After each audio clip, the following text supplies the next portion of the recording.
এক সময় চোখে মেকআপ আর্টিস্ট হওয়ার ছোট্ট স্বপ্ন নিয়ে যে মেয়েটা স্টেজের দিকে তাকিয়ে রইতো, হ্যাঁ, আজ সেই মেয়েটাই স্টেজে দাঁড়িয়ে, আর তার দিকে তাকিয়ে রয়েছে শত শত তাকে ভালোবাসার মানুষ, যারা তার কাজকে ভালোবেসে একটি বার দেখার জন্য এসেছে।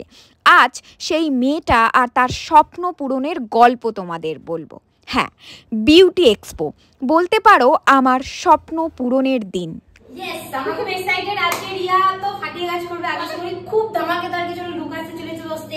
সত্যি বলবো, তোমরা আমার ফ্যামিলির মতো, আর আমি আমার জীবনের প্রত্যেকটা ভালো মুহূর্তই তোমাদের সঙ্গে শেয়ার করি।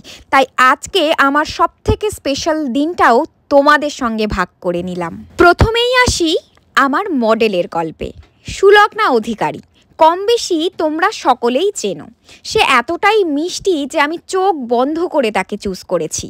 দিনটা ছিল 3 সেপ্টেম্বর, বিউটি এক্সপোতে তোমাদের সামনে, মানে আমার ভালোবাসার মানুষদের সামনে আমার পারফর্ম করার দিন। দিনটার জন্য অনেকটা বেশি এক্সাইটেড ছিলাম। মনের মধ্যে ছিল অনেকটা খুশি, আবার একটু টেনশনও কাজ করছিল।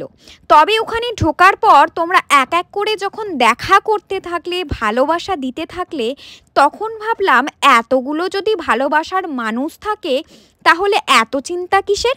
নিশ্চয়ই কিছু না কিছু একটা ভালো তোমাদের করে দেখাতে পারবো।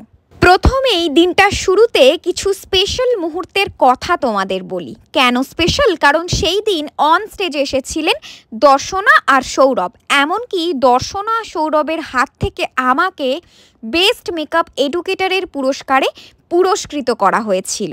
থ্যাঙ্কস টু কর্মা ইন্টারন্যাশনাল আমাকে এত বড় সুযোগ দেওয়ার জন্য, আর আমার দিনটাকে এত বেশি স্পেশাল করে তোলার জন্য। তবে যখন স্টেজে উঠে তোমাদের সামনে দাঁড়ালাম, আর আমার কাছকে যারা এত ভালোবাসা দেয় তাদেরকে নিজের চোখে প্রথমবার দেখলাম, সেই মুহূর্তটা কিন্তু আমার কাছে অনেক বেশি স্পেশাল, অনেকটা বেশি আনন্দের ছিল। তো চলো এবার তোমাদের বলি যে কেন এই দিনটাকে আমি স্বপ্ন পূরণের দিন বলছি। হ্যাঁ, সত্যিই আমার কাছে স্বপ্ন পূরণের দিন এটা। অনেকটা কষ্ট করে এই প্রফেশনে ঢোকা। যখন মেকআপ শিখতে ভর্তি হই, পর্যাপ্ত পরিমাণ অ্যামাউন্টও আমার কাছে শেখার জন্য ছিল না।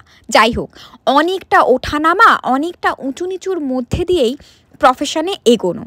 অনেকবার ভেঙে পড়েছি, কিন্তু মনের মধ্যে একটাই জোর ছিল যে ভেঙে পড়লেও হেরে যাব না।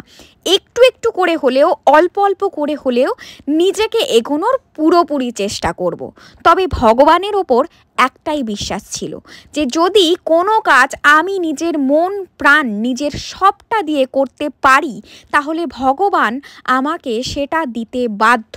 আর ভগবান আমাকে কিন্তু সেটা দিয়েছেন। না, কারোর ওপর ডিপেন্ডস করে নয়, যেটুকুনি করেছি নিজের যোগ্যতায় করেছি। আর এই কথাটা কিন্তু আমি তোমাদের জোর গলায় বলতে পারবো। তাই তোমাদের বলবো, যারা ছোট্ট ছোট্ট কারণে ভেঙে পড়ো বা ভাবো না আমার দ্বারা আর হচ্ছে না, তাই তাদের বলবো ভেঙে না পড়ে একটু একটু করে নিজেকে তৈরি করো, অল্প অল্প করে নিজেকে দাঁড় করাও।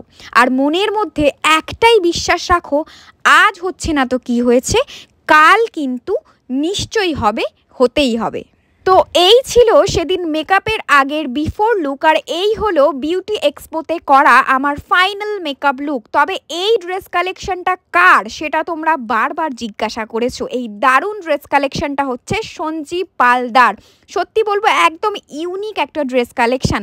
তবে মাত্র 40 মিনিটসে করা এই গ্লোই মেকআপ লুকটা তোমাদের কেমন লাগলো, সঙ্গে আমার আজকের গল্প কেমন লাগলো জানাতে হবে কিন্তু অবশ্যই।